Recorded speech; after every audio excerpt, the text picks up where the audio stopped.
And welcome back to Jeff Koinange live right here at Citizen Television. On to business news, and the government is mediating between beleaguered supermarket chain Nakumatt and its suppliers to help get it back to its footing. Patrick Agunta reports. For years, retail chain stores Nakumatt commanded a strong lead among its peers, maintaining healthy stocks and customer flows across its branches in the East African region. But this rosy picture is fast diminishing as the retailer struggles to meet its end of the commercial bargain. I think it's a financial challenge that a number of events have come together, a bit like a perfect storm. They've come together and they've accumulated in the position that we currently have and that we're currently working through. Huge debts owed to banks and suppliers have significantly reduced its punching weight in the sector. These challenges have now seen the national government step in to mediate between the chain stores and some of its suppliers and banks. But these, the state insists, should not be mistaken as attempts to bail out the supermarket. Instead, the government's urging industry players to conduct their business soundly to avoid eroding their standings. Industry data seen by Citizen Television shows that retailers owe suppliers at least 48 billion shillings.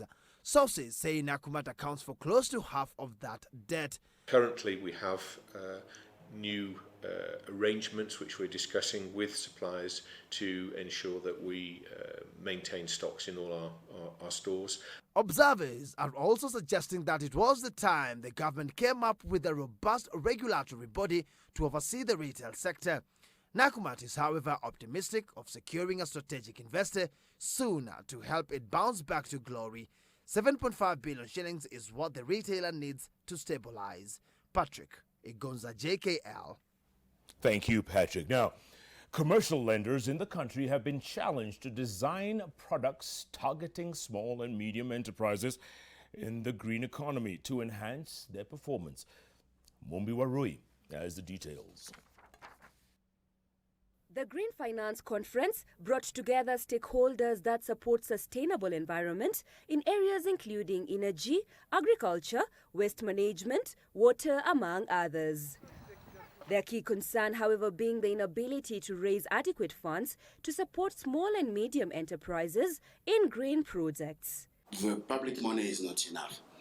The donors' money is not enough to fill this gap. So we need to find a way to leverage the monies that we can provide for us to be able to fill this gap.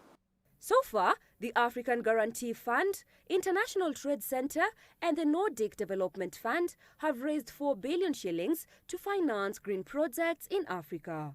We are helping the financial sector to design the appropriate product for the green businesses. The lack of credit has also been influenced by the capping of interest rates in September last year.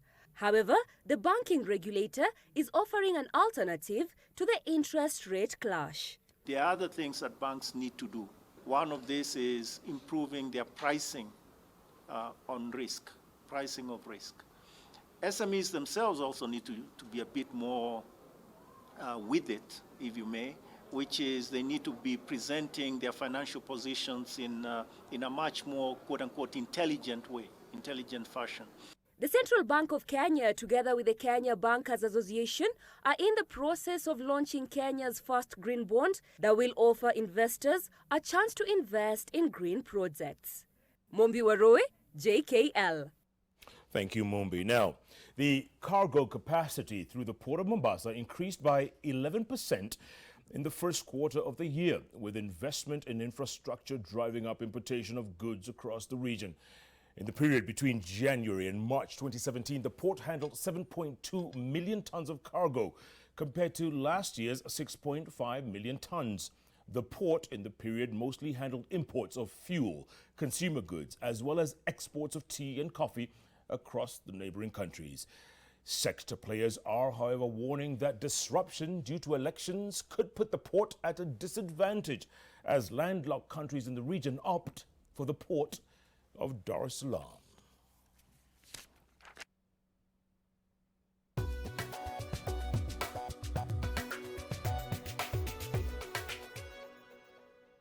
right, that ends our business news for today. On to sports news. And to give us a highlight